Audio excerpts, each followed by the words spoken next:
من قرأ الفاتح بسم الله الحمد لله العالمين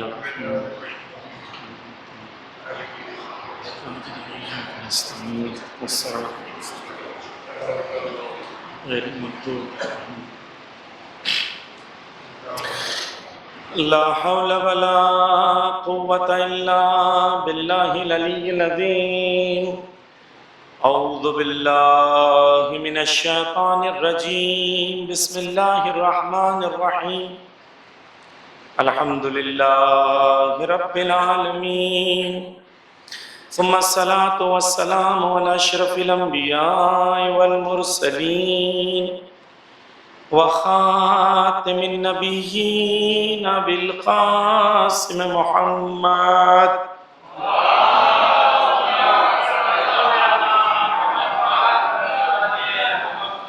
وعلى أهل بيت الطيبين الطاهرين المظلومين المعصومين ولعن الله على أعدائهم أجمعين أما بعد قال أبو عبد الله عليه السلام إني سلم لمن سالمكم وحرب لمن حاربكم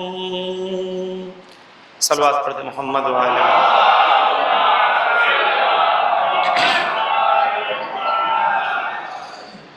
عزیزانی گرامی، ہم سب جو ہیں، جتنے انسان ہیں جو ہماری زندگی بسر کرتے ہیں، ہم لوگ یہ زندگی جو ہے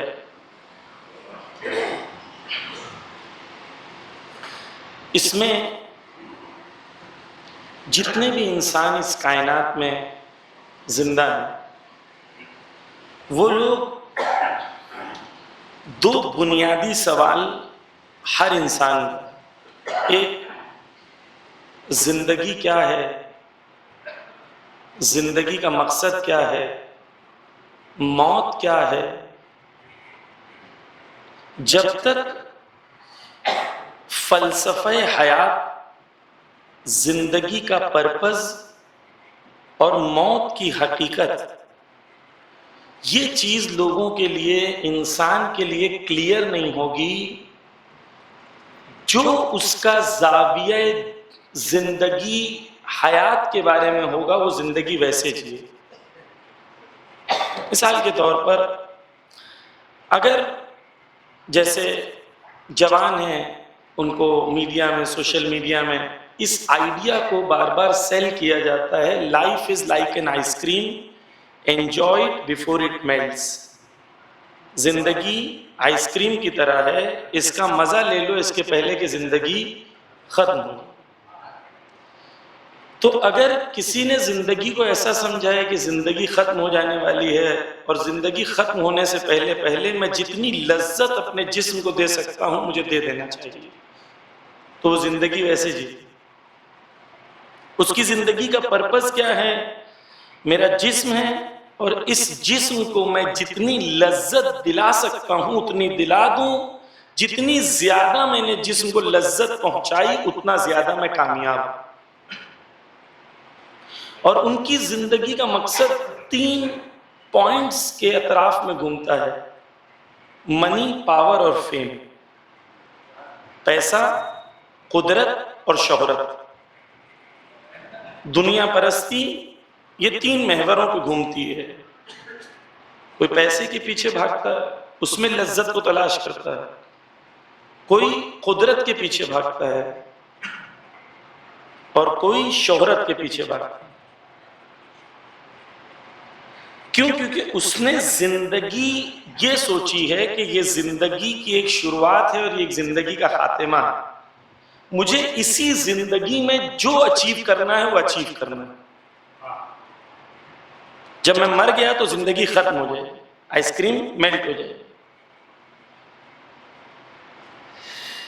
جس نے زندگی ایسی سوچا وہ زندگی ویسے جی۔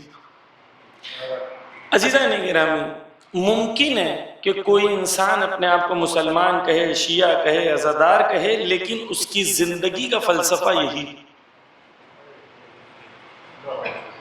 آئیڈیالوجیکلی کلچرلی وہ مسلمان ہے، کلچرلی وہ شیعہ ہے، لیکن آئیڈیالوجیکلی وہ مٹیریلسٹ ہے اور وہ مادہ پرست ہے۔ دوسری چیز موت کیا ہے؟ حضرت قاسم سے پوچھا موت کیا ہے؟ کہا احلی من العسل، میرے لیے موت شہد سے زیادہ شیرین۔ حضرت علی اکبر سے پوچھا موت کیا ہے؟ کہا میں اگر حق پہ ہوں تو میں موت پر گر پڑوں یا موت مجھ پر گر پڑے، مجھے فرق نہیں۔ حضرت زہیر نے کہا مجھے 70 بار جلا دیا جائے، راکھ بنا دی جائے، راکھ بنا کے دوبارہ اڑایا جائے، پھر جمع کیا جائے، پھر بھی میں حسین کا ساتھ نہیں چھوڑوں گا، لبیک یا حسین کہتا رہا۔ کیوں ایسا کہتے تھے وہ کیا موت کے بارے میں جانتے تھے جو میں نہیں جانتا؟ کیا میری زندگی اور کیا میری موت کو سمجھنے کا یا میرا موت کو سمجھنے کا جو فلسفہ ہے وہی ہے جو کربلا والوں کا تھا یا کچھ اور؟ کیا میں بھی ایسے ہی سوچتا ہوں؟ مجھ سے اگر کوئی کل پوچھے بھائی موت تمہارے لیے کیا ہے تو میں کہوں گا احلی من العسل کہوں گا؟ اگر کہوں گا ایک الگ مسئلہ ہے، اگر نہیں کہوں گا تو کیوں نہیں کہوں گا؟ عزیزان گرامی، جو کربلا میں امام حسین علیہ السلام کے ساتھ پہنچے تھے وہ لوگ تھے جنہوں نے فلسفہ حیات اور فلسفہ موت کو حسین ابن علی سے سیکھا تھا۔ مولا حسین نے کہا کہ ظالم کے ساتھ زندگی بسر کرنا، ظالم کے تحت زندگی بسر کرنا میرے لیے ذلت ہے، اور یہ ذلت سے بہتر میرے لیے موت، ذلت کی زندگی سے بہتر عزت کی موت۔ آیا میں بھی یہی بلیو کرتا ہوں؟ کربلا سے میں نے یہ ویلیو سسٹم اپنا بنایا ہے یا نہیں بنایا؟ اگر میں کربلا سے محبت تو کرتا ہوں لیکن میرا ویلیو سسٹم کربلا والا نہیں ہے، میرا ویلیو سسٹم میں کہیں اور سے لے رہا ہوں، تو کیا میں نے کربلا کو جینیونلی فالو کیا یا نہیں کیا؟ عزیزان گرامی، بس کربلا موت کا صحیح تصور دیتا ہے۔ دیکھیں شب عاشور کربلا میں مائیں اپنے بچوں کو تیار کر رہی ہے نا؟ ہر ماں اپنے بچے کو کیا کہہ رہی ہے دیکھو بیٹا، کل امام کو اگر نصرت کی ضرورت پڑے گی نا تو تم پہلے ہونا جو امام کے لیے نصرت کے لیے اپنی جان دے دینا، مجھے مایوس نہیں کرنا، مجھے رسوا نہیں کرنا۔ کربلا کی ماں یہ نہیں کہہ رہی ہے کہ امام کے صدقے میں میرا بیٹا بچ جائے، کربلا کی ماں کہہ رہی ہے کہ امام کو ضرورت پڑے تو میرا بیٹا قربان ہو جائے۔ کتنا فرق ہے زاویہ دید میں۔ کربلا میں ہر شہید ایک تمنا رکھتا ہے، وہ کیا ہے کہ میں حسین پر سب سے پہلے قربان ہو جاؤں۔ کربلا میں کوئی بھی شہید یہ تمنا نہیں رکھ رہا تھا کہ میں بچ جاؤں۔ کربلا میں ہر شہید کیا چاہ رہا ہے؟ ہر شہید یہی چاہ رہا ہے کہ میں پہلے قربانی دوں۔ کیا میں بھی وقت کے امام کے لیے میری تمنا یہی ہے کہ میں ہوں جو سب سے پہلے قربانی دوں؟ کربلا میں کیا ہے؟ شب عاشور سب ڈسکشن کر رہے ہیں۔ کیا ڈسکشن ہے؟ کہ کل جب جنگ شروع ہوگی تو ہر شہید یہ کہہ رہا ہے کہ سب سے پہلے میں شہید ہوں۔ وہاں کمپٹیشن اس کا نہیں ہے کہ علم کس کا لمبا ہے یا انجمن میں پہلے کون پڑے گا۔ وہاں کمپٹیشن یہ ہے کہ سب سے پہلے حسین پر قربان کون ہو۔ کربلا میں شب عاشور کوئی اپنی تلوار کو صحیح کر رہا ہے، کوئی کچھ کر رہا ہے، تو ہر ایک اپنے آپ کو تیار کر رہا ہے کہ مجھے وقت کے امام پہ قربان ہونا ہے۔ اب میں نے فرش ازا کو، عزاداری کو، جلوس کو، مرثیے کو، ماتم کو، گریے کو، عزاداری کو کس لیے فالو کیا؟ اس لیے کہ مجھے جنت مل جائے، شفاعت مل جائے. یہ سب فضیلت ہے لیکن کافی نہیں. اصل چیز کیا ہے؟ اصل چیز یہ ہے کہ میں اپنے آپ کو تیار کروں حسین ابن علی پہ قربان ہونے. میں بہت جلدی آپ کے سامنے، کیونکہ موت کی بات آئی ہے تو موت کے سلسلے میں کچھ چیزیں میں آپ کے سامنے عرض کر دوں. ایک صلوات کا سہارا دے محمد وآل محمد. ایک بار پھر صلوات پڑھ دے محمد وآل محمد. آگے آئیے. عزیزان گرامی، موت خاتمے کا نام نہیں ہے. جس کا اس پہ جتنا زیادہ یقین ہوگا وہ اتنی زیادہ زندگی بہتر گزارے گا. میں آپ سے ایک سوال کرتا ہوں کہ دنیا میں جو بھی چیزیں ہیں، جو بھی مٹیریل ہے، جو بھی مادہ ہے، کیا آپ اسے نابود کر سکتے ہیں؟ کر سکتے ہیں یا نہیں؟ بتائیں. نہیں کر سکتے نا. مثال کے طور پر ایک ووڈن پلینک آپ نے لیا، ایک لکڑے کا ٹکڑا لیا، آپ نے اس کو جلا دیا تو لکڑا ختم ہو گیا؟ لکڑا ختم ہوا؟ نابود ہوا؟ نہیں، لکڑا راکھ میں تبدیل ہو گیا. یا دوسرے الفاظ میں کہا جائے لکڑا راکھ میں انتقال کر گیا. پانی گرم کیا آپ نے، پانی ختم ہو گیا، ہوا میں اڑ گیا. ہم نے کہا پانی ختم ہو گیا، لیکن حقیقت میں پانی ختم نہیں ہوا، پانی اسٹیم میں تبدیل ہو، پانی اسٹیم میں انتقال کر گیا. اس دنیا میں جو بھی اللہ کی خلقت ہے، کوئی خلقت ختم نہیں ہوتی. انسان کو خدا نے یہ اختیار بھی نہیں دیا ہے کہ کوئی شے کو تم نابود کر دو. خلق کرنا تو بہت دور کی بات. جو بھی شے ہے اس دنیا میں وہ کیا ہوتی ہے؟ انتقال کر جاتی ہے. انسان اشرف المخلوق ہے. انسان اس دنیا سے جب جائے گا تو ختم ہوگا یا انتقال کرے گا؟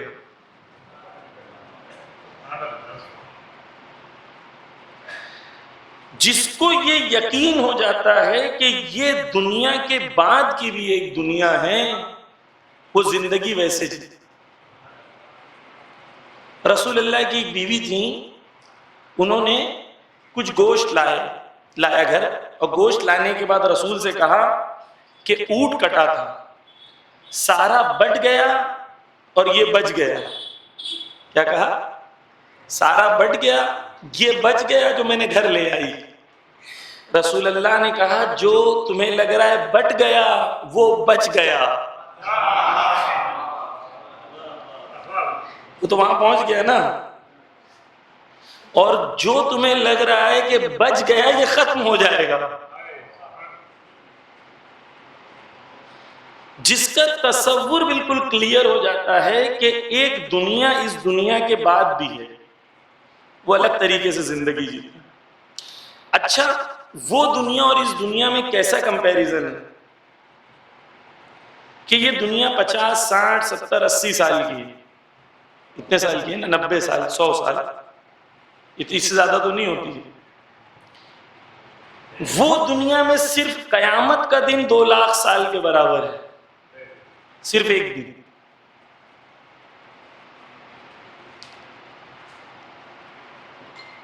آپ کمپیئر کر لیں یہ دنیا اور وہ دنیا. آپ ایسے کمپیئر کریں کہ ایک بوند ہے اور ایک سمندر. بوند کو سمندر سے کمپیئر کریں گے تو کیا ملے گا؟ یہ دنیا قیامت کے لیے ایسی ہے جیسی بوند سمندر کے منہ۔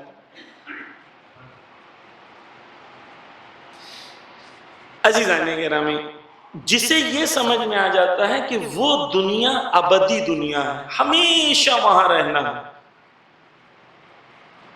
ہم فیہا خالدون، وہاں ہمیشہ رہنا، کبھی دنیا ختم ہونے والی نہیں ہے۔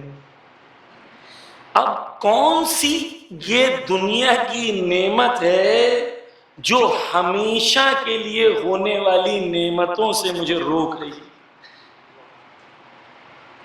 خدا قرآن میں کہتا ہے ما غرک بربک الکریم، کون سی اس دنیا کی نعمت ہے جس نے تمہارے اس کریم رب سے تمہیں دور کر دیا؟ عزیزان، ہم اگر واقعی طور پر سمجھ جائیں اس دنیا کی حقیقت تو ساری مشکلیں ہماری حل ہو۔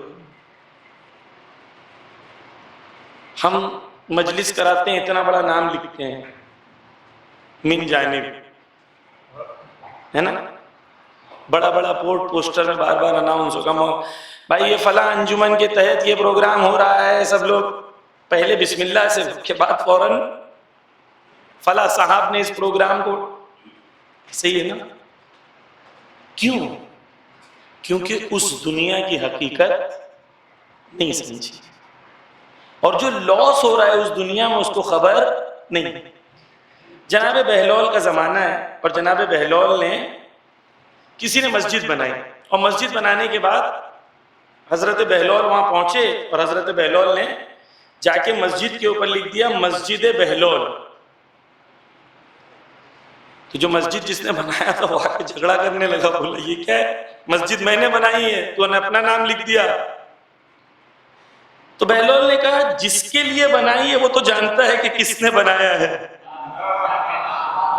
جس کے لیے بنائی ہے وہ تو جانتا ہے کس نے بنایا ہے، یہاں کسی کا بھی نام لکھا ہو فرق کیا پڑتا ہے؟ وہ کہتا نہیں نہیں، بنایا میں نے ہوں تو نام میرا ہونا چاہیے۔ تو بہلول نے اپنا نام مٹا کے کہا کہ اب یہ تو کنفرم ہو گیا ہے کہ تو نے کس کے لیے بنایا ہے۔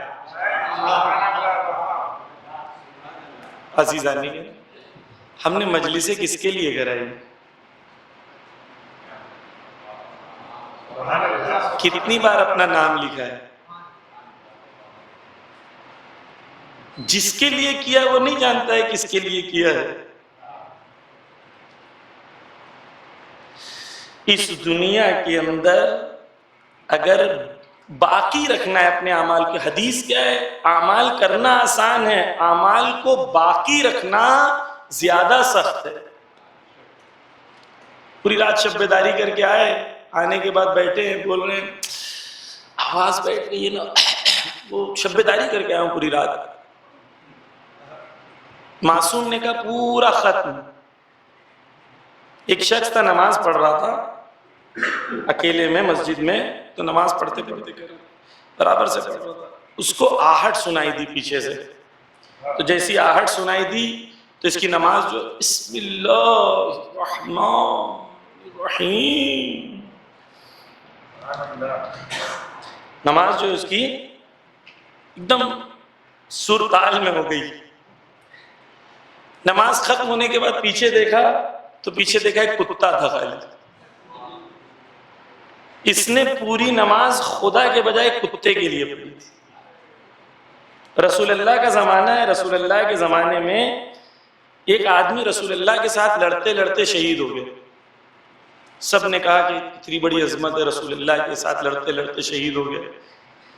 رسول اللہ نے کہا یہ گدھے والا شہید ہے، حمار کا شہید۔ کہا کیوں؟ کیونکہ جب یہ لڑ رہا تھا اس کی نیت میں خدا نہیں تھا، سامنے والا، کیونکہ عرب کلچر میں جب جنگ ہوتی تھی تو سامنے والے سپاہی کا جو مال ہوتا تھا اگر اس نے مار دیا تو اسے مل جاتا تھا۔ تو جس سپاہی سے لڑ رہا تھا وہ ایک گدھے پہ تھا، اس کی پوری توجہ اس بات پہ تھی، مقصد اس بات پہ تھا کہ وہ گدھا مجھے مل جائے۔ جس کی توجہ آخرت کی طرف نہیں ہوتی نا، وہ مجلس میں، فرش عزا پہ، مرثیے میں، انجمن میں، ماتم میں وہ یہ تلاش کر رہا ہوتا ہے کہ اس کا مجھے دنیا میں کیا مل رہا ہے، اور جو خدا کی طرف توجہ رکھتا ہے وہ بار بار اپنے آپ سے سوال کر رہا ہوتا ہے کہیں ایسا تو نہیں کہ میری نیت میں حسین کے علاوہ کوئی اور آ گئے ہو۔ عزیزان، پس وہ دنیا جو ہے، اس کی آخری مثال دے کے میں اگلے مرحلے پر گفتگو میں لے کے جاؤں، جب تک اس دنیا سے میرا رشتہ سٹرونگ نہیں ہے، میں یہ دنیا بہت ضعیف طریقے سے جیوں گا، چند لذتوں کی وجہ سے ہمیشہ سودا کر دوں گا۔ مولانا آپ نے کیا مجلس پڑھی، آپ کی طرح تو کوئی ہے نہیں، آپ کریں، میں فوراً غبارے کی طرح پھول جاؤں۔ مجھے پتہ ہے میری کوئی اوقات نہیں ہے خدا کے سامنے، اہل بیت کے سامنے، چھوٹا سا خادم، یعنی اگر خادم بھی اگر وہ قبول کر لیں، خادموں کے خادم بھی قبول کر لیں، ان کی پیر کی خاک بھی قبول کر لیں، تو بھی ہمارے لیے بڑی فضیلت ہے۔ توجہ کیجیے، کیوں ہم لوگ وہ فیصلے نہیں کر پاتے جو کربلا والوں نے کیے؟ کیونکہ ہمارا رشتہ اس دنیا سے کمزور ہے۔ کیوں لوگوں نے حسین کو چھوڑ دیا؟ آپ نے زیارت اربعین ابھی پڑھی، اس کے اندر آپ نے پڑھا، کیا پڑھا؟ کہ یہ وہ لوگ تھے جن لوگوں نے اس دنیا کو خریدا آخرت کو بیچ کے۔ توجہ کیجئے، آخرت کو جانتے تھے، آخرت کو مانتے تھے، تبھی تو آخرت کو بیچ رہے ہیں۔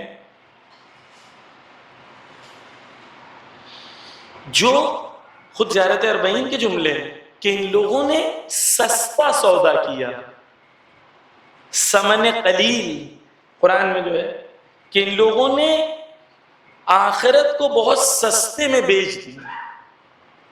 خوب سوال، میں آخرت کا صحیح سودا کر رہا ہوں یا نہیں کر رہا ہوں؟ کہیں ایسا تو نہیں ہے کہ میں حسین کو مان بھی رہا ہوں اور بار بار آخرت کا سستا سودا بھی کر رہا ہوں؟ نامحرم گزری نگاہوں کے سامنے سے میں نے آخرت کا سودا کر دیا۔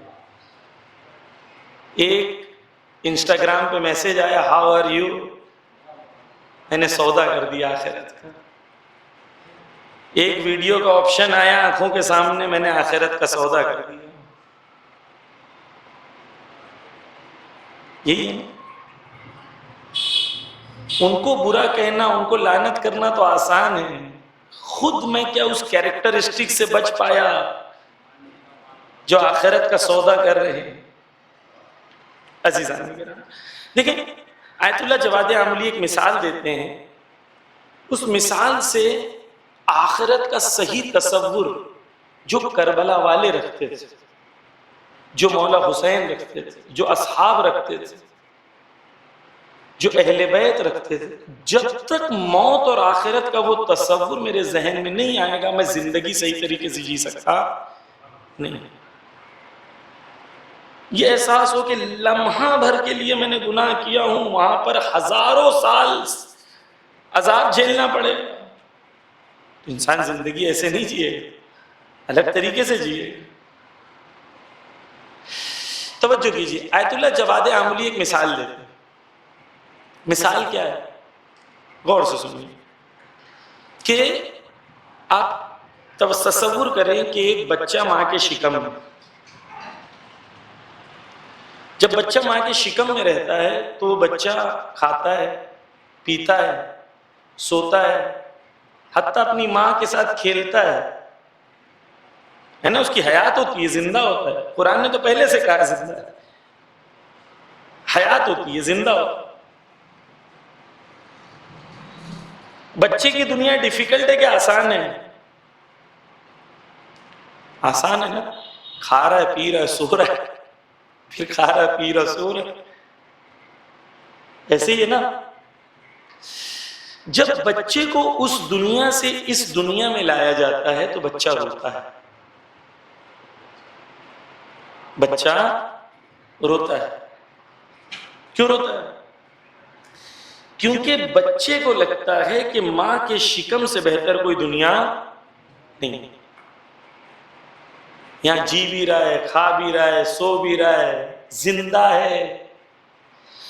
اس بچے سے جب آپ کہو گے کہ دیکھو ایک ایسی دنیا ہے جہاں چاند ستارے ہیں، زمین ہے، سمندر ہے، پہاڑ ہے، خوشبو ہے، الگ الگ غذائیں ہیں، اس دنیا میں نور ہے، وہاں اندھیرا ہے، ہم اس دنیا سے بچے کو اس دنیا میں لانا چاہتے ہیں، بچہ کہتا ہے نہیں میرے لیے وہ دنیا اچھی ہے، اس دنیا کو چھوڑ کے اس دنیا میں آنا چاہتا نہیں ہے۔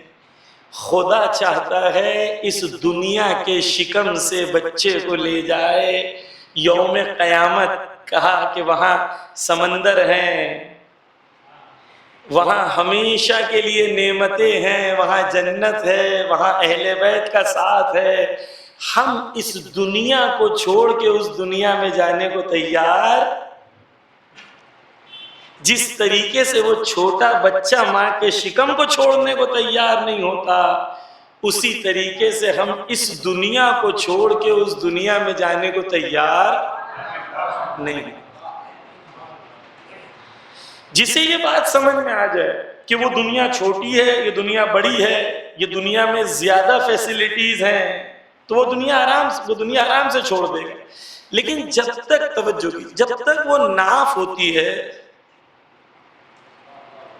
اس دنیا سے، ماں کی پیٹ کی دنیا سے اس بچے کی ایک ناف ہوتی ہے، جب تک یہ ناف جڑی ہوتی ہے تب تک بچہ جو ہے الگ ہونے کو تیار نہیں ہوتا۔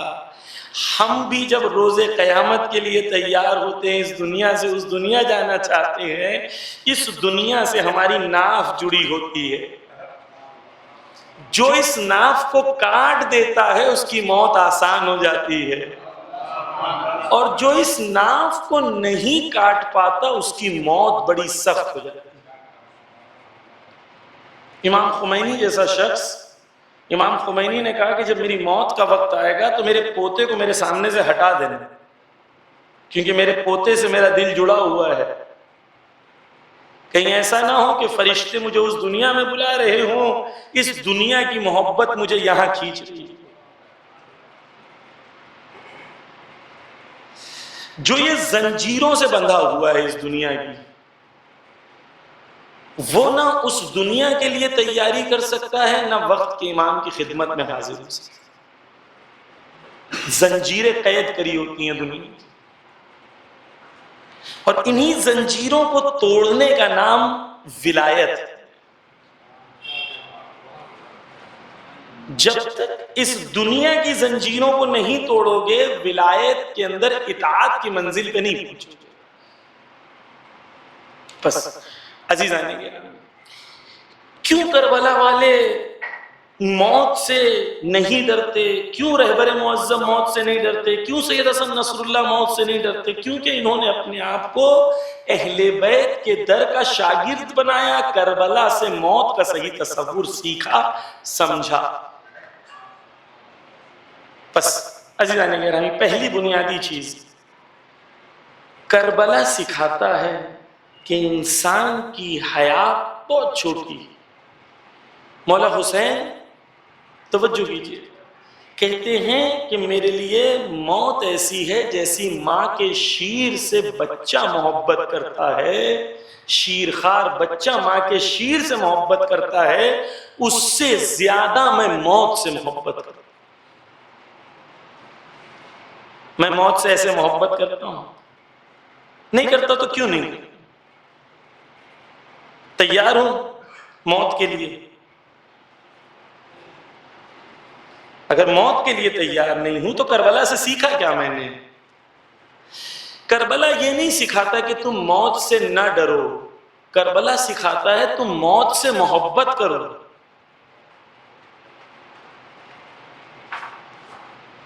یعنی ایکچول یہ ہے، وَلَا تَحْسَبَنَّ الَّذِينَ قُتِلُوا فِي سَبِيلِ اللَّهِ أَمْوَاتًا، خدا قرآن میں کہتا ہے کہ جو لوگ اللہ کی راہ میں شہید ہو جاتے ہیں انہیں مردہ مت کہو، زندہ کہو، وہ زندہ ہیں اور اللہ کی طرف سے رزق پاتے ہیں۔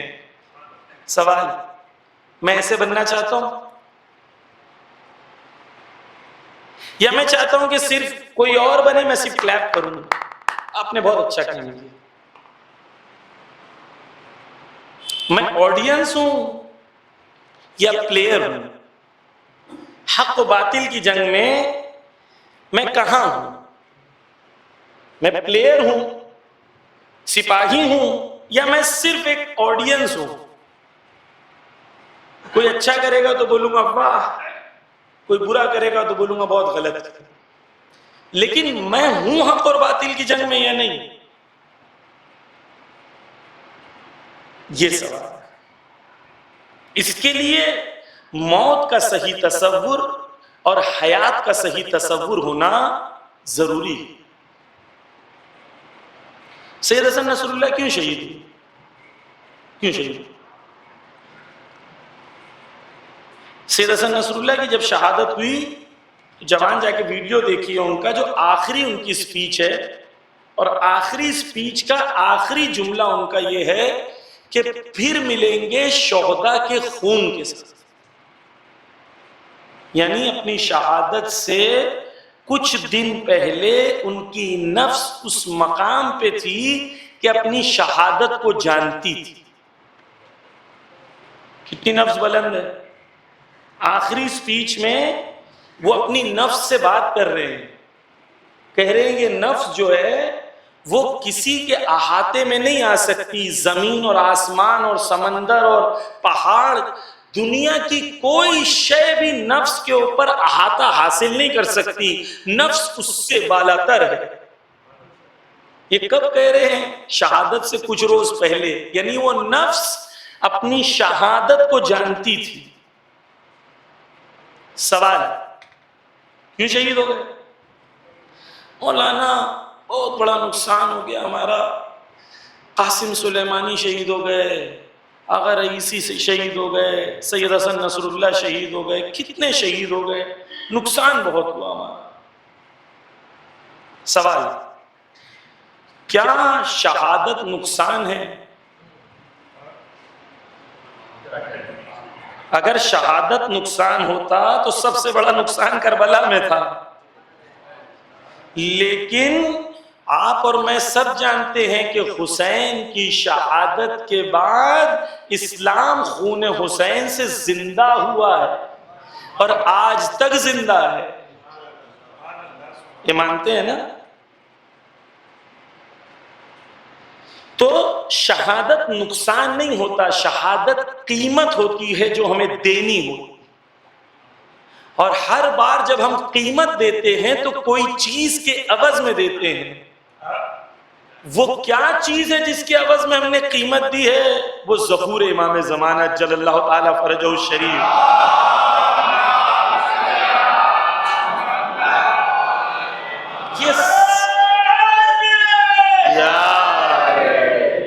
یہ سب ہم قربانیاں کیوں دے رہے ہیں؟ تاکہ ہم ظہور سے نزدیک ہو سکیں. ایک سید کی شہادت ہوئی، کروڑوں مسلمان دل جو ہیں وہ کربلا سے بھی نزدیک ہوئے، شیعت سے بھی نزدیک ہوئے. ہوا کہ نہیں؟ کتنے ہزار میں ویڈیو آپ دیکھ لیں، ایران زندہ باد کمنٹ کتنے ہیں. کتنے مسلمان کمنٹ اس وقت کر رہے ہیں؟ کیوں کر رہے ہیں؟ کیونکہ ہم نے شہادت دی، اللہ نے عزت دی. نعرے لگانے سے عزت نہیں ملتی، صرف شہادت دینے سے عزت ملتی. سوال، کیوں سید حسن نصر اللہ نے شہادت دی، دوسروں نے نہیں دی؟ سید حسن نصر اللہ خود کہتے ہیں کہ جو آپشن ہمارے پاس تھا وہی آپشن تمام عرب بادشاہوں کے پاس بھی تھا. کیا آپشن ہے؟ وہی آپشن جو امام حسین علیہ السلام کے زمانے میں تھا. کیا آپشن تھا؟ کہ یزید نے دو آپشن رکھا تھا، قد رکزنی بین اثنتین بین السلہ و ذلہ و حیات من الذلہ، کہ اس بدکار ماں کے بدکار بیٹے نے میرے سامنے دو آپشن رکھا ہے، ایک عزت کا یعنی شہادت کا، اور دوسرا ذلت کا یعنی ظالم کے سامنے تسلیم ہو جائے. اور حسین ابن علی سے ذلت کوسوں دور ہے. یعنی ظالم کے سامنے سر جھکے گا نہیں، لیکن شہادت کو ہم قبول کریں. یہی آپشن جو سید حسن نصر اللہ کے پاس تھا، یہی آپشن تمام عرب بادشاہوں کے پاس تھا، لیکن کسی نے قبول کیا نہیں. سید حسن نے قبول کیا. کیوں قبول کیا؟ کیونکہ شاگرد کربلا تھا، کیونکہ ان کے لیے موت اور شہادت حسین ابن علی سے سیکھی ہوئی چیز ہے کہ موت کوئی چیز نہیں ہے. عزیز پس یہ لوگ جو آج میدان میں کھڑے ہیں، کون لوگ ہیں یہ لوگ؟ یہ لوگ وہ ہیں جنہوں نے کربلا سے فلسفہ شہادت اور موت اور حیات کا صحیح تصور سمجھا ہے. غزہ میں لوگ مر رہے ہیں، جیت رہے ہیں کہ ہار رہے ہیں؟ بتائیں، جیت رہے ہیں کہ ہار رہے ہیں؟ جیت رہے ہیں. واقعی دل سے کہہ رہے ہیں ہم لوگ کہ جیت رہے ہیں. اگر کربلا کو جو سمجھا ہے وہ کہے گا جیت رہے ہیں. جو کربلا کو نہیں سمجھا ہے وہ سمجھے گا کہ ہار رہے ہیں. موت اور شہادت یہ ذلت نہیں ہے، یہ عزت ہے. غازہ والے پوری دنیا میں اس وقت سب سے عزت مند قوم ہے. سڈنی سے لے کے نیو یارک تک ہر بڑے شہر میں دنیا میں غازہ کے عاشق موجود ہیں، اسرائیل سے نفرت کرنے والے موجود ہیں. انہوں نے 60,000 شہید دیے، لیکن خدا نے 60,000 شہیدوں کے بدلی میں 60 کروڑ لوگوں کے دلوں میں ان کی محبت کو ڈال دیا. اب کیلکولیشن کربلا کی نگاہ سے کریں، دنیا کی نگاہ سے نہیں کریں. مولانا مار تو جا رہے ہیں، گھر تو ٹوٹ رہے ہیں، آپ یہ دیکھ رہے ہیں کہ وہ مارے جا رہے ہیں، یہ نہیں دیکھ رہے ہیں کہ مارنے والا زمانے میں یزید اور شمر کے طور پر پہچانا بھی جا رہا ہے. آج غیر مسلمان پوری دنیا میں کھل کے کہہ رہے ہیں کہ یہ ظالم ہے، یہ جینیسائیڈ کر رہے ہیں، نفرت کر رہے ہیں. آپ دیکھیں، ایک کرسچن نے یا ایک نان مسلم نے سانگ بنایا بوم بوم تیل اویو کے نام سے، ہے نا، ایک سانگ بنایا. وہ ایک دن میں، میرے ذہن میں ایگزیکٹ فگر نہیں ہے، 9 کروڑ یا پتہ نہیں 20 کروڑ لوگوں نے ایک دن میں اس سانگ کو لائک کیا ہے. کیوں؟ کیونکہ خدا نے قانون بنایا، شہید کا خون امتوں کو اور قوموں کو بیدار کر دیتا ہے. شہادت کبھی بھی نقصان نہیں. اگر ہم توجہ، جتنا بڑا ہمارے لیے گول ہوگا اتنی بڑی ہم سیکریفائس دینے کو تیار رہیں. اگر ہمارا گول ظہور ہے تو ہم اس سے بھی بڑی سیکریفائس دینے کے لیے تیار ہیں. لوگ پوچھتے ہیں نا کیا سیکریفائس دو گے؟ ہم ہر سیکریفائس دینے تیار. کیوں؟ کیونکہ ہمارے لیے گول کلیئر ہے. کیا گول ہے؟ ظہور امام. عزیزان، بس موت اور حیات کا صحیح تصور. میں یہاں پر مثال دے دوں کیونکہ بات آ گئی ہے کہ امام حسین اور ان کا خون، اس کا کیا اثر ہوتا ہے. ایک صلوات کا سہارا دے محمد وآلہ.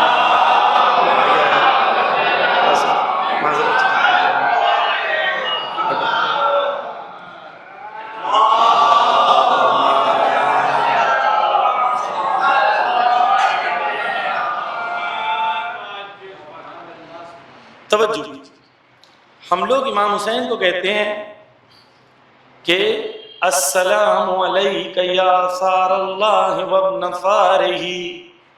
کیا کہتے ہیں؟ سلام ہو اس حسین پر جو کون ہے؟ جو خون خدا ہے. کیا ہے؟ خون خدا. مانتے ہیں ہم لوگ حسین خون خدا ہے. اس کا مطلب کیا ہے؟ مولانا ہم تو اللہ کا جسم نہیں مانتے. جب جسم نہیں مانتے تو اللہ کا خون کہاں سے آ گیا؟ اور جب ہم کہتے ہیں امام حسین خون خدا ہے تو اس کا مطلب کیا ہے؟ کیا مطلب؟ توجہ. ہر لینگویج میں ایک فارم آف لینگویج ہوتا ہے جسے کہتے ہیں میٹافوریکل لینگویج، یا گرامر میں میٹافور کہتے ہیں، استعارہ ہے نا. مثال کے طور پر میں کہوں بھائی فلاں شخص کے سر کے اوپر سی ایم کا ہاتھ ہے نا، تو میں نے بولا کیا عجیب بات ہے، ان کے سر پہ سی ایم کا ہاتھ ہے. میں صبح چپکے سے نکلا پیچھے پیچھے ان کے، وہ جہاں جہاں جا رہے تھے میں دیکھ رہا تھا کہاں کہاں جا رہے ہیں. میں شام کو آ کے بولا جھوٹے، کہہ رہا تھا سی ایم کا ہاتھ ہے. میں 5 گھنٹے سے گھوما، کہیں سی ایم کو نہیں دیکھا، نہ سی ایم کا ہاتھ دیکھا میں نے.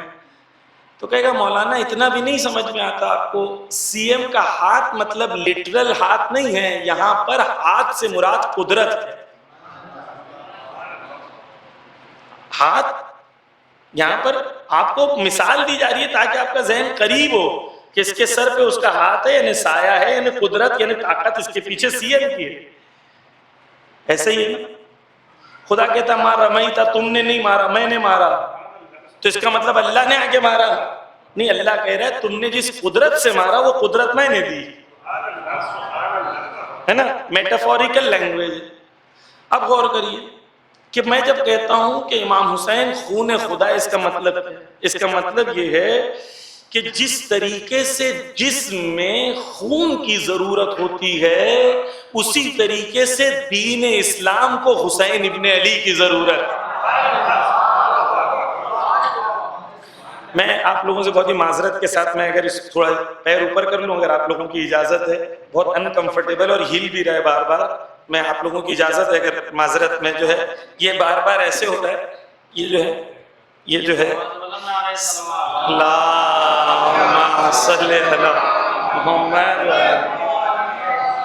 توجہ کیجیے عزیزان، خون کا کام جسم میں کیا ہوتا ہے؟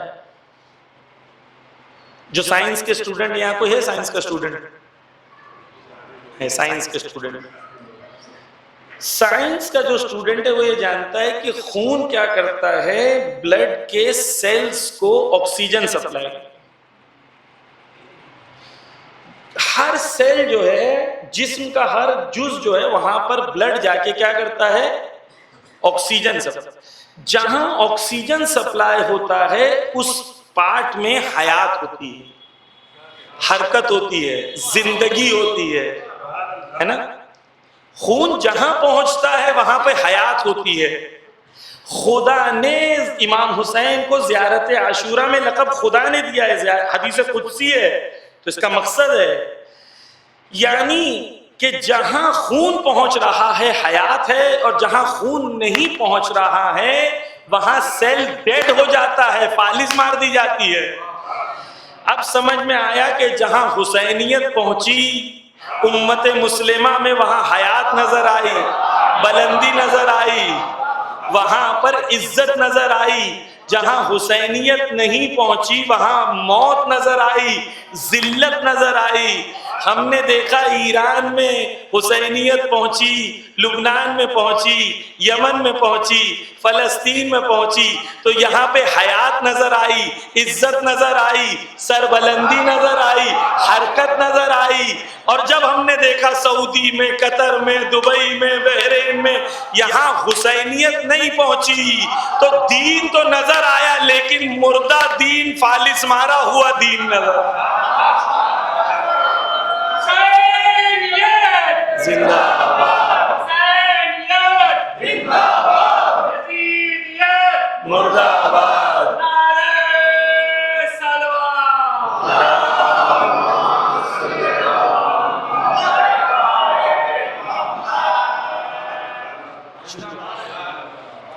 یہ عزیزان گرامی نکتہ نہیں ہے، یہ آپ تحلیل کریے گا، یہ حقیقت ہے.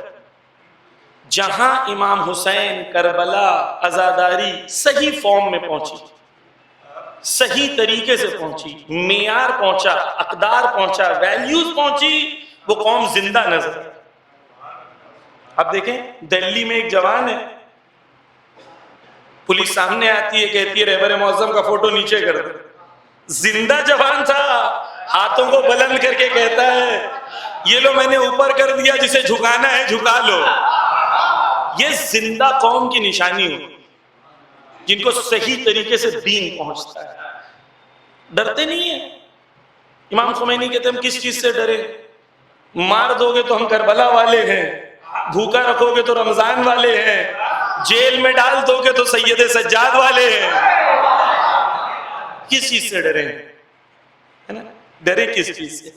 بس عزیزان گرامی واضح ہو کہ آج جو دنیا میں قومیں ہیں یا حسینی ہیں یا غیر حسینی ہیں. شیعہ سنی نہیں کہہ رہا ہوں میں. آپ لوگوں کو فوراً آپ لوگ اپنا شیعہ سنی والا باکس اوپن کر لیتے ہیں، شاعری والا، کہ ہماری شاعری اہل بیت کی تحسین سے زیادہ دوسروں کو چڑھانے میں چلی جاتی ہے. کیوں ان سے کمپیئر کرتے ہیں؟ ان کی اوقات کیا ہے؟ لیکن جینیون عزیزان گرامی توجہ کیجیے، میں آپ سے ایک سوال کرتا ہوں. ہم ایران سے کیوں محبت کرتے ہیں؟ اس لیے کیونکہ وہ شیعہ ہے؟ بتائیں. اس لیے کیونکہ وہ شیعہ ہے؟ نہیں. کیوں؟ توجہ کیجیے. آذربائیجان بھی شیعہ ہے. 90% سے زیادہ آذربائیجان میں رہنے والے شیعہ ہیں، ہے یا نہیں؟ آپ میں سے کوئی آذربائیجان سے محبت کرتا ہے؟ کوئی کرتا ہے؟ آذربائیجان کا پریسیڈنٹ کون ہے کسی کو پتا ہے؟ اگر پتا ہوگا تو اس کو لعنت بھی کرے گا. کیوں؟ کیونکہ اسرائیل میں جو تیل پہنچ رہا ہے وہ 40% آذربائیجان دے رہا ہے ٹرکی کے تھرو، یعنی آذربائیجان اور ٹرکی 40% تیل پہنچا رہے ہیں اسرائیل میں، جس سے غزہ کے بچوں کو مارا جائے. اب وہ شیعہ ہے تو ہم کیا کریں گے؟ نہیں شیعہ ہے تو ہم نہیں کہیں گے. یا ہم کہیں گے کہ شیعہ اور سنی فرق نہیں پڑتا، کیونکہ تم ظالم کے ساتھ ہو تو خدا کی لعنت ہو.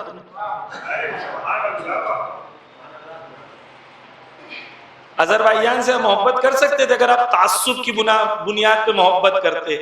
ہم ایران سے اس لیے محبت نہیں کرتے کیونکہ وہ شیعہ ہیں، ایران سے اس لیے محبت کرتے ہیں کیونکہ وہاں پر ہمیں حسینی کردار نظر آتا ہے.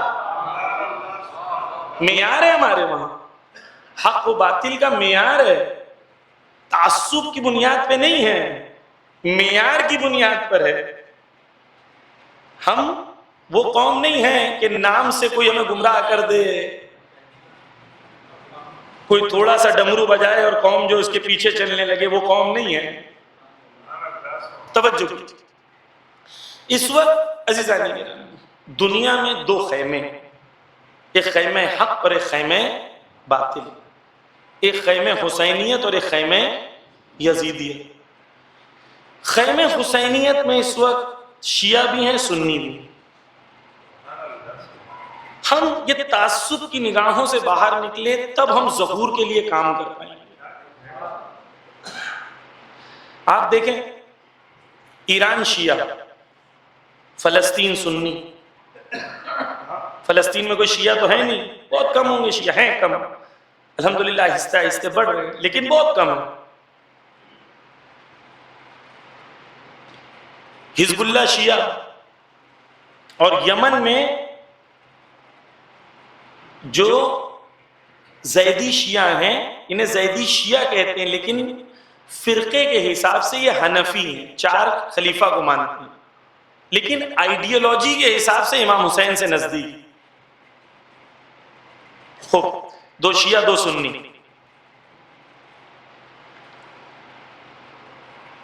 یعنی ہمارے یہاں معیار شیعہ سنی نہیں، معیار حسینی اور یزیدی.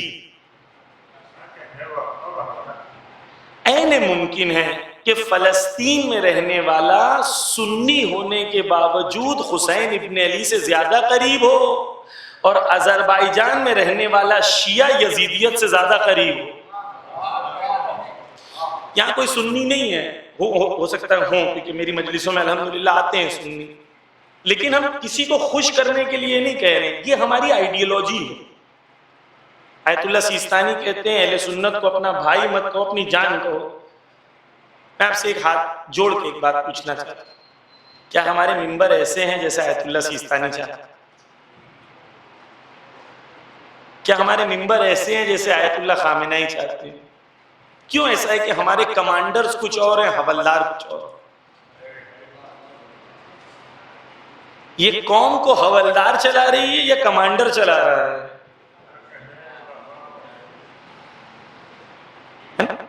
وہ کہہ رہے ہیں اتحاد کی طرف۔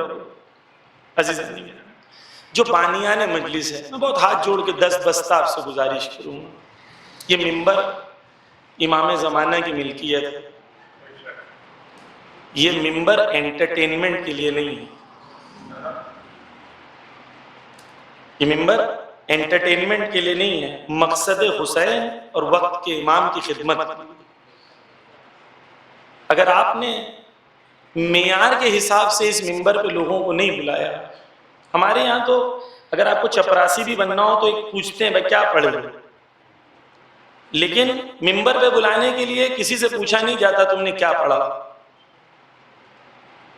پوچھتے ہیں کہاں سے پڑھے ہو، کیا پڑھے ہو، استاد کون ہے، کچھ بھی نہیں، ہنسانے آتا ہے، رلانے آتا ہے، بس کافی۔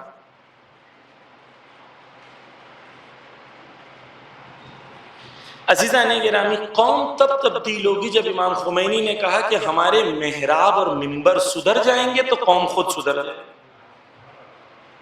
محراب اور ممبر ذمہ داری کا نام ہے۔ اگر آپ بانی مجلس ہیں اور روز قیامت آپ سے سوال کیا جائے گا کہ تم نے کس معیار پہ لوگوں کو بلایا تھا ممبر، لوگوں کو خوش کرنے کے لیے یا امام زمانہ کو خوش کرنے کے لیے؟ اس لیے بلایا تھا کہ لوگ کھڑے ہو جائیں گے آ کرتے ہوئے، یا اس لیے بلایا تھا کہ وہ قوم کے اندر کوئی تبدیلی آئے گی، اصلاح ہوگا، لوگ امام کے قریب ہوں گے؟ پوچھا جائے گا آپ نے دنیا کے لیے کیا ہے؟ تو حدیث ہے کہ کوئی انسان روز قیامت پہنچے گا اور وہ کہے گا اللہ میں نے یہ سب اعمال کیا تھا، تو اللہ کہے گا تو نے دنیا کو دکھانے کے لیے کیا تھا، جا دنیا سے اجر لے لے، میرے پاس نہیں۔ اعمال بھی زیادہ کرے گا اور ملے گا بھی کچھ نہیں، کیوں؟ کیونکہ دنیا کو دکھانے کے لیے کیا۔ عزیزان گرامی، آج شیعہ سنی ان دیواروں سے باہر نکل کر آج ہمیں حسینیت کو پیش کرنا ہے۔ الحمدللہ کئی کئی سنی جوان آتے ہیں ہماری مجلسوں میں اور آ کے کہتے ہیں، کیا کہتے ہیں مجلس کے بعد؟ کہتے ہیں کہ میں نے تمام فرقوں کو چھوڑ دیا ہے، آج سے میرا فرقہ حسینی ہے، اور آج سے میری ذمہ داری یزیدیت کا مقابلہ کرنا ہے۔ اہل سنت تو تیار ہیں سننے کے لیے، سمجھنے کے لیے، ہم تیار ہیں بتانے کے لیے، یا ہم چڑھانے میں لگے ہوئے ہیں؟ عزیزان گرامی، جو چڑھاتے ہیں ان کے پاس لوگ نہیں آتے، جو سمجھاتے ہیں لوگ ان کے پاس آتے ہیں۔ ذمہ داری ہے، آپ کی بھی ذمہ داری ہے، بیٹھ کے مولانا میں مجلس واہ واہ واہ واہ واہ واہ واہ، کوئی اصلاح کر رہا ہے اس کو بھی واہ واہ، کوئی کہہ رہا ہے علی اللہ ہے اس کو بھی واہ واہ، کوئی تبرہ کر کے ایسی چیزیں کہہ رہا ہے جو مراجع تقلید کہہ رہے مت کہو، پھر بھی کہہ رہے واہ واہ۔ کیوں کہہ رہے؟ روز قیامت سوال کیا جائے گا کیوں کہا تھا واہ واہ؟ تمہارے واہ واہ کی وجہ سے ڈیمانڈ بڑی تھی، تم نے واہ واہ کر کے ڈیمانڈ بڑھائی، کیوں کی واہ واہ؟ عزیزان میرا دل دکھتا ہے اس کے لیے کہتا ہوں، جب میں الگ الگ شہروں میں جاتا ہوں، کیا شیعہ آج ویسے ہیں جیسے امام چاہتے ہیں؟ کیا ہمارے معیار ویسے ہیں؟ کیا ہمارے انجمن بازی ویسی ہے جیسے امام چاہتے تھے؟ کیا ہم نے کربلا سے وہ درس لیا؟ ہمارے قوم کا تعلیمی معیار اس وقت کیا ہے؟ وہ علی جس نے کہا کہ زمین اور آسمان کی جو چیزیں چاہو مجھ سے پوچھ لو، وہ علی کے ماننے والے علم کے میدان میں کہاں ہیں؟ کس فیلڈ میں آج ہم کہہ سکتے ہیں کہ ہم امام کے سامنے کے سرخرو ہو کے کہہ سکتے ہیں کہ مولا اس فیلڈ میں ہم مضبوط ہیں؟ جو آیت اللہ خامنائی اور آیت اللہ سیستانی جس لیول پہ قوم کو لے کے جانا چاہتے ہیں، وہ لیول سے ہم اتنا دور کیوں ہیں؟ کیوں آج اہل سنت کہہ رہے ہیں کہ ہمارا رہبر علی خامنائی؟ کیوں کہہ رہے ہیں؟ کیوں کویت کا امام جمعہ ایران میں آ کے آیت اللہ خامنائی کے لیے شعر پڑھتا ہے کہ کوئی شجاع اور شیر اس وقت دنیا میں ہے تو علی خامنائی ہے؟ کیوں؟ کیونکہ ان کی تدبیر اہل بیت کی تدبیر کے مطابق ہے، ان کی پلاننگ اہل بیت کی پلاننگ کے مطابق ہے، جذبات کو حاوی ہونے نہیں دیتے۔ عقل کا غلبہ جذبات پہ ہمیشہ رہتا ہے، کبھی بھی عقل سے خارج نہیں ہوتے۔ خدا نے قرآن میں کہا افلا تعقلون افلا تدبرون، کیوں تم عقل استعمال نہیں کرتے؟ کیوں تم تدبیر استعمال نہیں کرتے؟ کیوں تم پلان نہیں کرتے؟ کیوں تم اسٹریٹجائز نہیں کرتے؟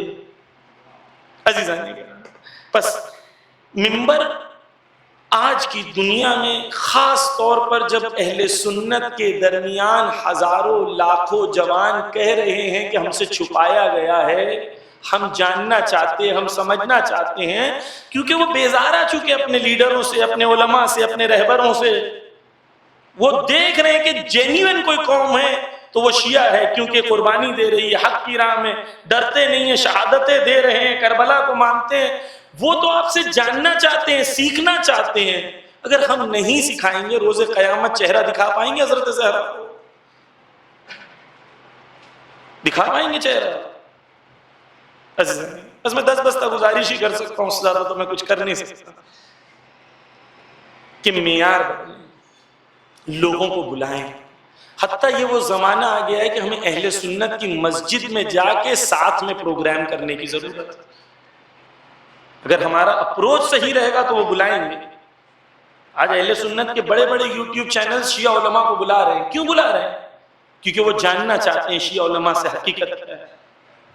میں نے ایک انٹرویو دیا تھا کہ اہل سنت کے سب سے بڑے چینل کو، اس میں تقریباً 2000 کمنٹس آئے، اور 2000 کمنٹس میں سے تقریباً 1500 یا 1800 کمنٹ یہ تھے کہ پہلی بار شیعہ عالم سے سنا ہوں، حق ان کے پاس ہے، کربلا ان کے پاس ہے، شہادت کا جذبہ ان سے سیکھنا چاہیے، ہمیں شیعہ علماء کو زیادہ سننا چاہیے۔ وہ تو یہ چاہ رہے ہیں، آپ کیا چاہ رہے ہیں؟ آپ کون سی دنیا میں ہیں؟ عزیزان گرامی، بس پہلی چیز، وہ قومیں جو آگے بڑھیں گی شیعہ سنی تفرقے سے آگے بڑھیں گی، کربلائی بنے، حسینی بنے۔ یزیدیت کے مقابلے میں امام خمینی کہتے ہیں تم اس بات پہ لڑ رہے ہو کہ تمہارا ہاتھ باندھ کے نماز پڑھنا ہے کہ کھول کے پڑھنا ہے، دشمن تمہارا ہاتھ کاٹنے کو تیار ہے، تمہیں سمجھ میں نہیں آتا۔ آج کے زمانے میں کہ آنکھوں کے سامنے ہے نا سب چیزیں، اس کے باوجود بھی ہم وہی ٹیسٹ میں لگے ہوئے ہیں، ہماری شاعری وہی ہے، نوحہ خوانی وہی ہے، سب کچھ وہی ہے۔ کیوں ہم زمانے کے ساتھ نہیں چل رہے؟ عزیزان میرا، بس جو شیعہ، میں کچھ مثالیں دے دوں جلدی جلدی کیونکہ وقت بہت تیزی سے جا رہا ہے، پرابلم ہے کہ کیا بولے کیا نہ بولے مجلس میں۔ توجہ سے سنیے، فلسطین سنی، لیکن کیسا سنی ہے؟ 2 مثالیں سنیے۔ یحییٰ سنوار، لوگ کہتے ہیں مولانا یہ فلسطین میں تو سب ناصبی رہتے ہیں، سنا ہوگا نا آپ نے، یہ کہتے ہیں کہ نہیں، یحییٰ سنوار ان کے لیڈر ہیں، شہید ہو گئے ہوئے نا، ان کی ایک سپیچ یوٹیوب پہ ہے، وہ کہتے ہیں کہ میں نے امیر المومنین علی ابن ابی طالب سے سیکھا ہے،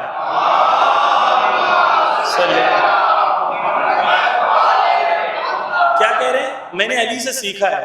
یہاں سے بھی علی سے سیکھتے ہیں؟ سرعام لوگوں کے سامنے جس قوم کا لیڈر بول رہا ہے کہ میں نے علی سے سیکھا ہے، آپ کہہ رہے ہیں وہ ناصبی ہے۔ تھوڑا تو انصاف سے بات کریں۔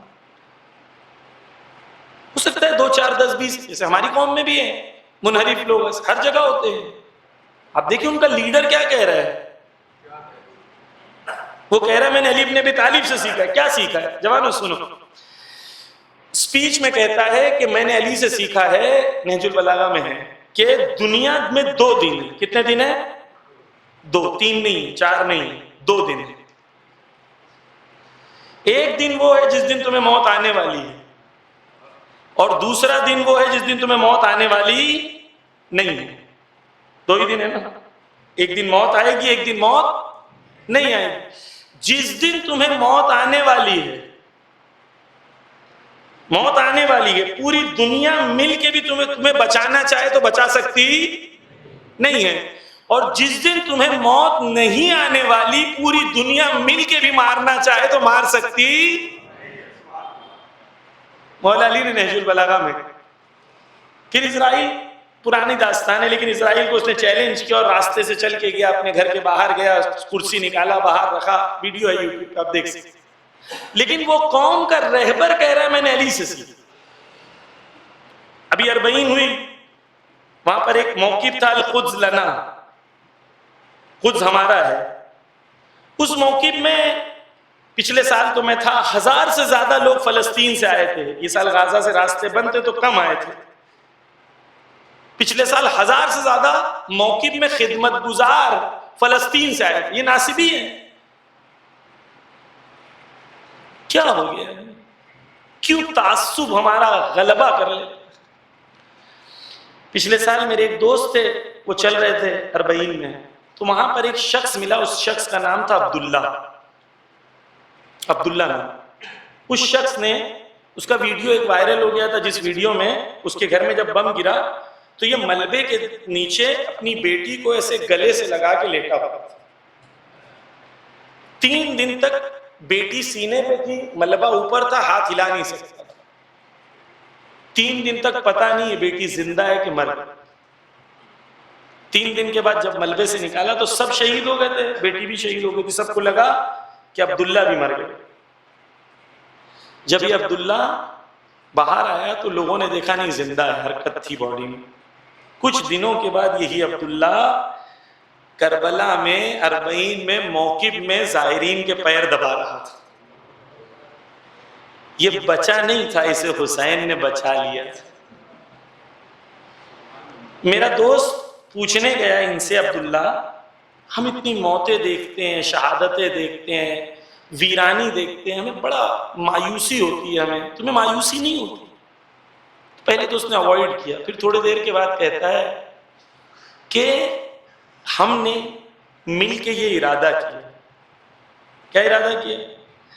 کہ ہماری زندگی نے امت مسلمہ کو بیدار نہیں کیا، اس لیے راہ حسین پہ چلتے ہوئے ہم پوری قوم شہید ہونا چاہتی ہیں تاکہ ہمارے خون سے امت مسلمہ بیدار ہو سکے، جیسے حسین ابن علی کے خون سے بیدار ہوئی. یہ جذبہ دیکھیں حسینیت. فلسطین کا ایک دوسرا شہید ہے، وہ اپنی وصیت میں لکھتا ہے کہ میں نے حسین ابن علی کی راہ پہ چلتے ہوئے اپنی شہادت تو پیش کر دی، تم کم سے کم زینب کبریٰ کی راہ پہ چلتے ہوئے دنیا کو حق بتاؤ. عزیزان کرام، آج دنیا میں وقت بہت تیزی سے چلا گیا. آج دنیا میں جو قومیں ہیں وہ حق و باطل کے میدان میں کربلا سے درس لے کے حق کی راہ میں کھڑی ہیں اور ظالموں سے مقابلہ کریں. یہاں ہماری ذمہ داری کیا ہے کہ ہم آج کے زمانے میں حسینیت کے خیمے میں شامل ہوں، آج کے حسینی بنے. مثلا ہمارے لیے رہبر معظم ہے حضرت آیت اللہ خامنہئی. کیا ہے وہ؟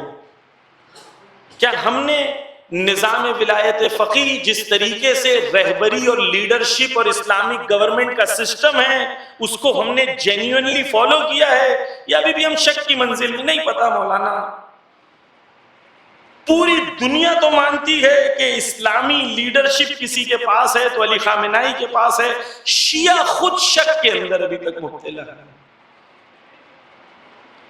نظام ولایت فقیہ، اسلامک گورنمنٹ کا سسٹم، اس کا جو رہبر ہوگا، جو لیڈر ہوگا وہ ولی فقیہ ہوگا. نظام ولایت فقیہ کو ہم نے قبول کیا یا نہیں کیا؟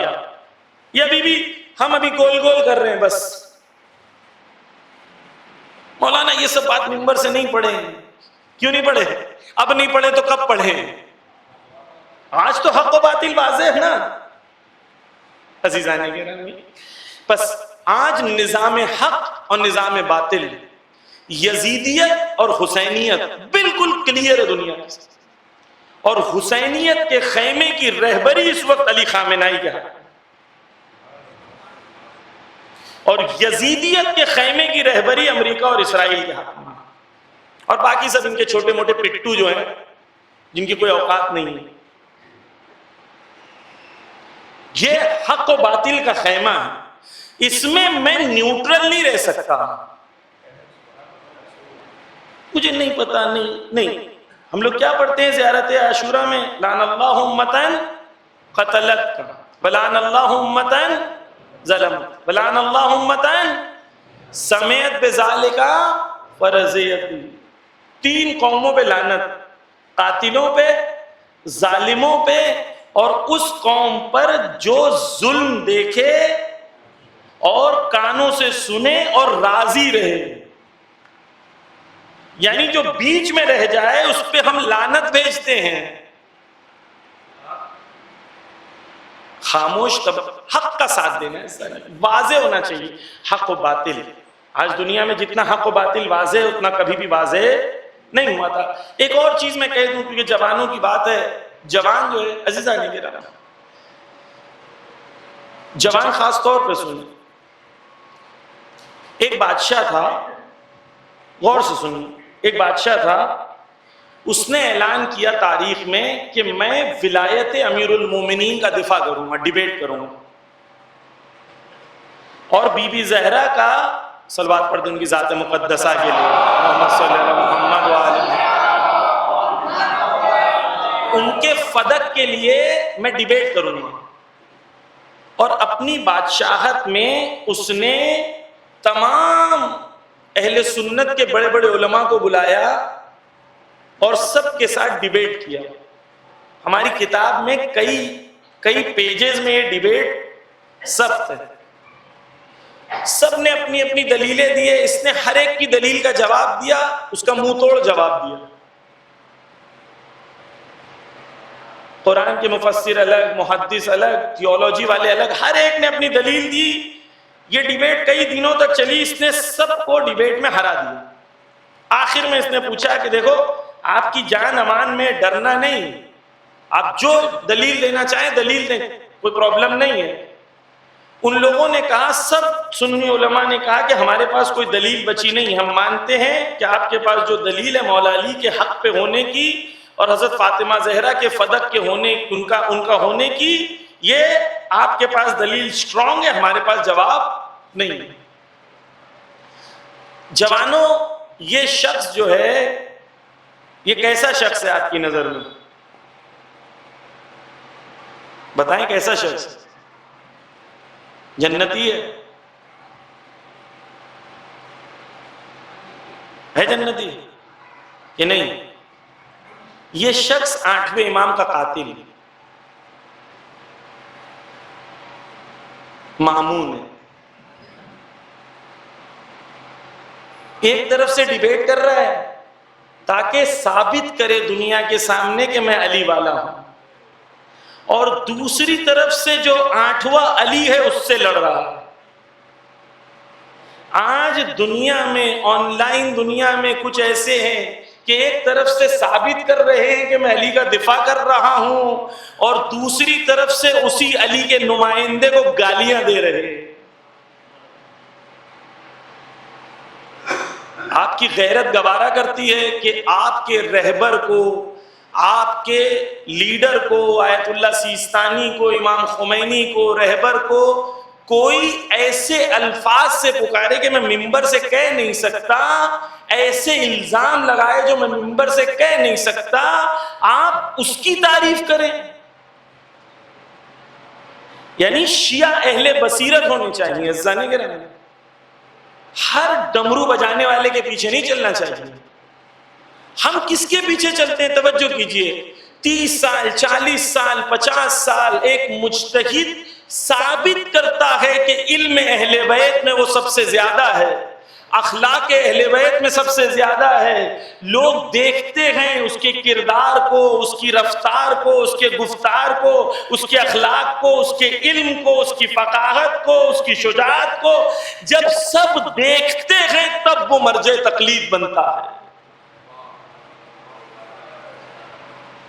بصیرت نہیں ہوگی تو ہر آدمی علی اور حسین کا نام لے کے ڈمرو بجائے گا اور وہ سامری ہوگا اور قوم اس کے پیچھے چلی جائے. اگر کلیئرٹی نہیں ہے جوانوں کو حق و باطل میں، سن لیجئے، آیت اللہ سید علی خامنائی اور سید علی سیستانی آپ کے لیے ریڈ لائن ہونا چاہیے. اور اگر کوئی ان کو برا بولے اور آپ اس کے ساتھ معاشرت کر رہے ہیں، اس کی تعریف کر رہے ہیں، تو شرم آنی چاہیے، بے غیرت ہے وہ شخص. کلیئر ہونا چاہیے حق و باطل. آج دنیا میں حق و باطل کلیئر. ہمیں حق کا ساتھ دینا، باطل کی مخالفت کرنی. ایک آخری چیز، کیوں لوگ حق کا ساتھ نہیں دیتے، کیوں باطل کی مخالفت نہیں کرتے؟ اس لیے کیونکہ جب بھی آپ حق کا ساتھ دو گے، باطل کی مخالفت کرو گے، تو آپ کو قیمت دینی پڑے گی. لوگوں کو بڑا پسند ہے حق کا ساتھ دینا، لیکن قیمت دینا کسی کو پسند نہیں ہے. آخری مثال دے کے ربط مسائل. عزیزانی کرام، شب عاشور کو عمر سعد امام حسین سے ملتا ہے. شب عاشور کو امام حسین سے عمر سعد ملتا ہے. عمر سعد کون ہے؟ سعد بن ابی وقاص کا بیٹا.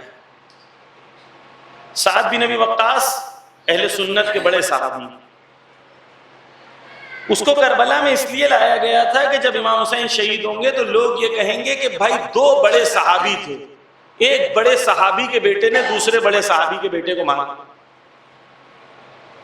عمر سعد وہ ہے جس نے بچپن سے امام حسین کو دیکھا، ایک محلے میں رہنے والا ہے، تمام معجزے اپنی آنکھوں سے دیکھا ہے، سب جانتا تھا. 2 محرم سے جب سے جنگ کا آغاز ہوا تب سے عمر سعد چاہتا تھا کہ وہ امام حسین کو نہ مارے، کیونکہ جانتا تھا امام حسین کو مارنے کا مطلب جہنم. وہ جنگ کو ٹال رہا تھا، تو چاہ رہا تھا کسی طریقے سے مولا حسین سے بیعت لے لوں، کسی طریقے سے بیعت لے لوں. 9 محرم کو خط آیا، جس خط میں عبید اللہ ابن زیاد نے کہا کہ اگر ابھی تو نے جنگ شروع نہیں کی تو میں تجھے عزل کرتا ہوں اور شمر کو کمانڈر بنا دیتا ہوں. اب عمر سعد کے سامنے 2 آپشن ہیں، شہر رے جس کا وعدہ ہوا ہے یا حسین ابن علی. دونوں میں سے ایک چوز کرنا ہے. دونوں نہیں مل سکتا، دونوں لڈو نہیں ملیں گے. عمر سعد نے حسین کو چھوڑ دیا. شب عاشور امام حسین اس سے ملتے ہیں، اسے بلاتے ہیں. آپ لوگ کہتے ہیں نا مولا بلاوا آنا چاہیے، عمر سعد کو بھی بلاوا آیا تھا. امام نے خود بلایا ہے، خط لکھ کے بلایا ہے. بلاوا آنا اہم نہیں ہے، امام کے خیمے تک پہنچنا اہم ہے. عمر سعد آتا ہے، امام حسین علیہ السلام کے مقابلے میں بیٹھتا ہے. جیسے ہی بیٹھتا ہے امام حسین اس سے پوچھتے ہیں عمر سعد بتا کیا تو میری مقام و منزلت کو نہیں جانتا؟ تو عمر سعد کہتا ہے کیوں نہیں میں جانتا ہوں آپ کی مقام و منزلت و فضیلت کیا ہے. عمر سعد یہ نہیں کہہ رہا کہ میں امام کی مقام و منزلت نہیں جانتا ہوں، وہ کہتا ہے میں جانتا ہوں. یعنی جاننا کافی، جانتے ہوئے مار رہا ہے. امام حسین اس سے کہتے ہیں اے عمر سعد تو میرے خیمے میں آ جا. وہی آفر جو عمر سعد کو امام نے دیا تھا، مجھے اور آپ کو آج تک وہی آفر میرے اور آپ کے لیے ویلڈ ہے. کیا آفر کیا ہے؟ حسین کہہ رہے ہیں میرے خیمے میں آ جا. بلاوا آ چکا ہے. ایسا نہیں کہ بلاوا نہیں آیا ہے، امام نے بلایا ہے. عمر سعد کہتا ہے مولا اگر میں آپ کا ساتھ دے دوں گا تو میرے بیوی بچوں کا کیا ہوگا؟ یہ دشمن انہیں تباہ کر دیں گے. امام کہتے ہیں میں گارنٹی لیتا ہوں کہ تیرے بیوی بچوں کو کچھ ہوگا نہیں. بہانہ نمبر 1 کینسل. بہانہ نمبر 2، لیکن اگر میں نے ساتھ دے دیا تو میرا مال، میری دولت، میرا بنگلہ جو میں نے جمع کیا ہوں، دوبارہ سنیے، میرا مال، دولت، دنیا جو میں نے جمع کیا ہوں، اس کا کیا ہوگا؟ امام کہتے ہیں کہ مکہ میں ایک گھر ہے، اس گھر میں نے تیری مال و دولت سے زیادہ مال و دولت تیرے بیوی بچوں کے لیے رکھا ہے، تو فکر مت کر، اس سے زیادہ میں دوں گا. حسینیت کا ہونا یعنی یہ یقین کا ہونا، جتنا دشمن دے سکتا ہے اس سے زیادہ حسین عطا کر سکتے. توجہ کیجئے، وہ کہتا ہے، امام نے کہا میں دوں گا. بہانہ نمبر 2 کینسل. بہانہ نمبر 3، جب وہ بہانہ 3 شروع کرتا ہے، امام اس پہ لعنت پڑھتے ہیں اور کھڑے ہوتے ہیں اور اس پہ لعنت پڑھتے ہوئے چلے جاتے، اور جاتے جاتے کہتے ہیں کہ تو شہر رے کا گندم بھی نہیں چکھ سکے گا. وہ طنز میں امام کو جواب دیتا ہے، گندم نہیں تو کوئی بات نہیں، میں جو سے کام چلا لوں گا.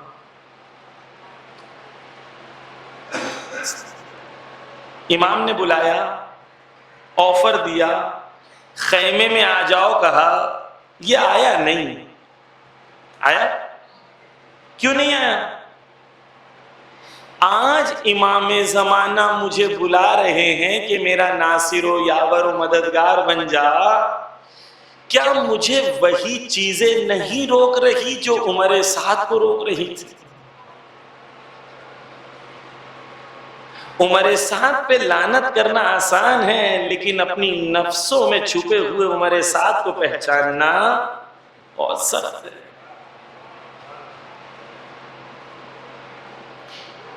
کون حسین تک پہنچ سکتا ہے؟ جو اپنے دل میں شہر رے کو کچل دے، وہ حسین تک پہنچ سکتا ہے. کسی کے لیے مال ہے تو دولت ہے، کسی کے لیے انجمن بازی ہے تو کسی کے لیے پاور ہے، تو کسی کے لیے صدر بننا ہے، تو کسی کے لیے ہوس ہے، تو کسی کے لیے کچھ ہے، تو کسی کے لیے کچھ ہے. شیطان نے ہم سب کے لیے ایک شہر رے بنایا ہے، اور بار بار شیطان مجھے حسین تک پہنچنے کے مقابلے میں یہ شہر رے دے رہا ہوتا ہے. ہم میں سے کتنے ہیں جو شہر رے کو کچل کے حسین تک پہنچ سکتے؟ کربلا یہ ہے جو نہیں آ سکے. اس کا مطلب یہ نہیں کہ نہیں جانتے تھے، جانتے سب کچھ تھے. آپ سوچیں کہ رو رہے ہیں، خیمہ جلا رہے ہیں، رو رہے ہیں. بی بی نے پوچھا، کہا گہنے دے دو. بی بی نے گہنے اتار کے دے دی. خیمے کو غارت کر رہے، رو بھی رہے. بی بی نے کہا کہ رو کیوں رہے ہو؟ کہا آپ اہل بیت میں سے، اس لیے ہم رو رہے ہیں. کہا جب ہم جانتے ہو میں اہل بیت میں سے تو غارت کیوں کر رہے ہو، کیوں لوٹ رہے ہو؟ تو کہتے ہیں کہ ہم نہیں لوٹیں گے تو کوئی اور لوٹ لے. آج جو وقف کا مال کھا رہے ہیں، جانتے نہیں ہیں کہ وقف امام حسین کا مال ہے، پھر بھی کھا رہے ہیں. کیوں کھا رہے ہیں؟ کیونکہ ان کو پتا ہے میں نہیں کھاؤں گا تو کوئی اور کھا لے. کچھ بدلا نہیں ہے. آپ یہ نہیں سمجھیں کہ میں کربلا میں نہیں ہوں. آج بھی میں اور آپ کربلا میں ہی ہیں. میں کوفی ہوں، کربلائی ہوں، خاموش ہوں، حسین کا ساتھی ہوں، حسین کا انصار ہوں، حر ہوں. کیا ہوں میں؟ حق و باطل کی جنگ میں بار بار عزیزان گرامی حسین ابن علی آپ کو بلائیں گے، بیٹا آ جا، میرے خیمے میں آ جا، میرا سپاہی بن جا، میرا ناصر و یاور و مددگار بن جا. میں جاؤں گا یا صرف خیمے کو چوم کے گھر واپس آ جاؤں گا؟ کیونکہ وہاں جانے کے لیے قربانیاں دینی ہوتی ہیں نا. قربانی کون دے گا؟ ہمیں دین جب تک پسند ہے جب تک دین میں انکمنگ چالو رہے.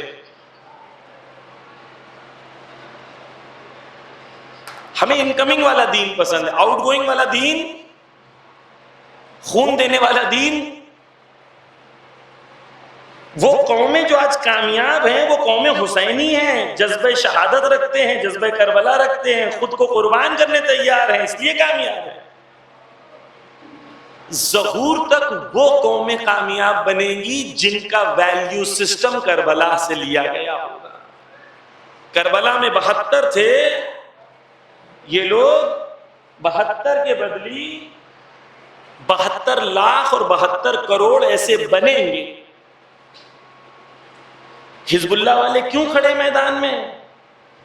کیونکہ وہ کربلا سے درس لے. ایک عورت ہے، بم پھٹتا ہے، پیجر پھٹتا ہے، شوہر کی دونوں آنکھیں چلی گئی. شوہر کا جسم زخمی، چہرہ زخمی، ہاتھ زخمی. بیوی آپریشن تھیٹر کے باہر کھڑی ہے. بیوی سے انٹرویو میں پوچھ رہے ہیں بتاؤ کیسا لگ رہا ہے؟ کہتی بڑا سکون محسوس کر رہا ہے. شوہر کی آنکھیں چلی گئی ہیں، کہہ رہی میں سکون محسوس کر رہی. پھر ہم جو زیارت میں پڑھتے ہیں وہ جملہ کہتی ہے بے ابی انت و امی و ولدی، میں مر جاؤں، میرے بچے مر جائیں، میرے ماں باپ مر جائیں، لیکن کاش سید حسن نصر اللہ بچ جائے. یہ جذبہ ہم نے پیدا کیا. کہتی کاش میرا سید بچ جائے. وہ عورت پوچھتی ہے کہ آپ کا شوہر اس حالت میں ہے، کیسے آپ کے اندر یہ جذبہ آتا ہے؟ کہتی ہے میں نے زینب کبریٰ سے سیکھا کہ بیوی اس حالت میں، جس حالت میں رسن بدھے ہوئے ہیں، اس حالت میں دشمن کے سامنے بیوی کہہ رہی ہیں ما رأیت الا جمیلا، کہ میں نے خدا کے حسن و جمال کے سوا کربلا میں کچھ نہیں دیکھا. یہ عورتیں وہ ہیں جو زینب کبریٰ سے درس لے رہی ہیں اور اس راستے پہ چل رہی ہیں کہ اپنے بچوں کو خدا کی راہ پہ قربان کر کے کہہ رہی ہیں ما رأیت الا جمیلا. یہ کربلا ہے. عزیزاں مجھے آج کی کربلا میں خود کو تیار کرنا ہے، اپنی نفس کو تیار کرنا ہے تاکہ آج کی کربلا میں حسین ابن علی کا ساتھ دے سکوں. بس زینبی کردار اسے کہتے ہیں کہ اپنے بچوں کو میدان میں بھیج رہی ہیں. شب عاشور اپنے بچوں کو تیار کر کے یہ نہیں کہہ رہی ہیں کہ مولا کے صدقے میں تو زندہ رہے. بی بی کہہ رہی ہیں مولا کے صدقے میں نہیں، کل جب دین کو نصرت کی ضرورت پڑے اون و محمد مجھے رسوا نہیں کرنا، وقت کے امام پہ تم جان دینے میں سب سے پہل کرنا. جب لاشیں آئے تو ہر شہید کا جب لاشیں آتا تھا اہل بیت میں سے تو بی بی سب سے پہلے استقبال کو پہنچتی تھی. جب اون و محمد کا لاشا آیا تو دیکھا کہ بی بی استقبال میں نہیں ہے تو سوچا ماں ہے، ماں کا دل جو ہے وہ نرم ہوتا ہے.